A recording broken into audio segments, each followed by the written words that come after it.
দরজার কাছে কান পাততে মেঘ শুনতে পায় কাব্যের গলা। কাব্য বলে, হ্যাঁ 3 মাসের মধ্যেই কাজ শেষ হয়ে যাবে, চিন্তা করো না, তারপর তুমি দেখে নিও। নিশি বলে, সত্যি তো? হ্যাঁ। মেঘ বুঝতে পারে কি বলছে। তারা হেঁটে বিছানায় এসে বসে। 3 মাসের মধ্যেই তাদের ডিভোর্স হয়ে যাবে, তারপর কাব্য নিশিকে বিয়ে করবে, এই ব্যাপারেই হয়তো কথা বলছে ওরা।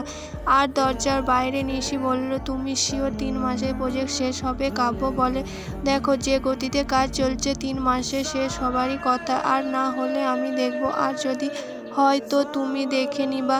আচ্ছা এবার আমি ঘুমাতে যাই বলে নিশি চলে যায়। আজ নিশি এখানেই থাকবে। কাব্য রুমে ঢুকতেই মেঘ আটকে উঠে চোখ মুছে ফ্লোরে নেমে বসে। কাব্য মেঘের দিকে না তাকিয়ে বিছানায় শুয়ে পড়ে। কাল তো মেঘকে ওর বাড়ি নিয়ে যেতে হবে। পরের সকালে কাব্য আর মেঘ বের হয়। ঘণ্টাখানেকের মধ্যেই মেঘের বাড়ির সামনে পৌঁছে যায়, কিন্তু মেঘকে নামিয়ে কাব্য মেঘকে জানিয়ে দেয় সে তার বাড়ি যাবে না, রাতে এসে নিয়ে যাবে তাকে। বলে কাব্য চলে যায়। মেঘ চুপ করে দাঁড়িয়ে থাকে। বাসায় ঢুকতে অনেক প্রশ্ন করা হয় তাকে, একা কেন, জামাই কই, কি হয়েছে, সব ঠিক আছে কিনা। মেঘ হাসি মুখেই সব সামলে নেয়। রুমে গিয়ে চোখ ভিজে যায়, ফ্রেশ হয়ে সবার মাঝে যায়। মেঘ আপন মানুষদের মাঝে এসে সময় পেরিয়ে যায়।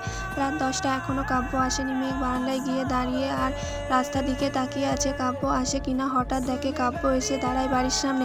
মেঘ দুটো রেডি হয়ে সবার থেকে বিদায় নিয়ে বেরিয়ে যায়। কাব্য মেঘকে নিয়ে ফিরে আসে বাসায় ফিরে কাব্য ঘুমিয়ে পড়ে। মেঘ ফ্লোরে শুয়ে কাব্যর দিকে তাকিয়ে আছে। রাত পুড়িয়ে যায়।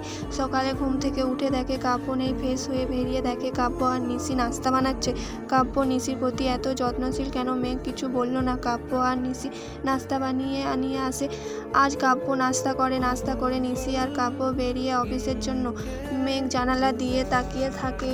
অফিসে পৌঁছে কাব্য কাজে মন দেয়। হঠাৎ মনে পড়ে সকালের কথা। নাস্তা করার সময় খেয়াল করে মেঘ খায়নি। ফোনটা বের করে মাকে কল দেয়, জানিয়ে দেয় মেঘ খায়নি যে। তারপর আবার কাজে মন দেয়। এই দিকে মেঘকে মা নাস্তা খাইয়ে দেয়। নাস্তার পর মেঘ বারান্দায় দাঁড়িয়ে আছে আনমনা হয়ে। কিছুই ভালো লাগছে না, জীবনটা কেমন যেন হয়ে গেল। কাব্য এতটা বদলে গেল। রাতভর গল্প, সারাদিন তার আবদার পূরণ করা কাব্য আজ তাকে প্রতি পদে কষ্ট দিচ্ছে। কিন্তু কেন? অবশ্যই তার ভুল আছে, যার জন্য কাব্যর মন বিষে আছে। তখন একটু বেশি সেলফিশ হয়ে গিয়েছিল সে, হয়তো কাব্যকে বুঝে উঠতে পারেনি। আচ্ছা ভালোবাসা এমন কেন? যখন জীবনে আসে আমরা তা বুঝি না, আর চলে গেলেই তার জন্য কাঁদি কেন? ভাবতে ভাবতে মেঘের সময় কেটে যাচ্ছে। এইদিকে অফিসের সময় প্রায় শেষ। আজ জলদি বাড়ি ফিরবে। বাইকে উঠতেই চোখে পড়ে রজনীগন্ধার গুচ্ছ। ইস, কাব্য আবারও কিনে নেয়, এবার ফেলল না। মেঘ রুমে বসে কাপড় ভাঁজ করছে, তখনই দরজায় টোকা পড়ে। মেঘ গিয়ে দরজা খুলতে দেখে কাব্য হাতে ফুল নিয়ে দাঁড়িয়ে আছে। মেঘ অবাক হয়ে যায়। কাব্য, ফুল মানে বোঝা গেল না। কাব্যও একটু অপ্রস্তুত হয়ে যায়। কাব্য বলল, ফুলগুলো রুমে রাখো। মেঘ ফুলগুলো হাতে নেয়। মেঘ রীতিমতো কাঁপছে, কিন্তু হঠাৎ খেয়াল করে রজনীগন্ধা, এগুলো তার প্রিয় ফুল। কাব্য আজও মনে আছে, সে আজও ভালোবাসে। কাব্য মেঘকে এড়িয়ে রুমে চলে যায়। মেঘের মুখে হাসি ফুটে, কিন্তু হঠাৎ মনে পড়ে সেই ছবির কথা। আবার মন খারাপ হয়ে যায়। হঠাৎ কাব্য ডাকে, মেঘ।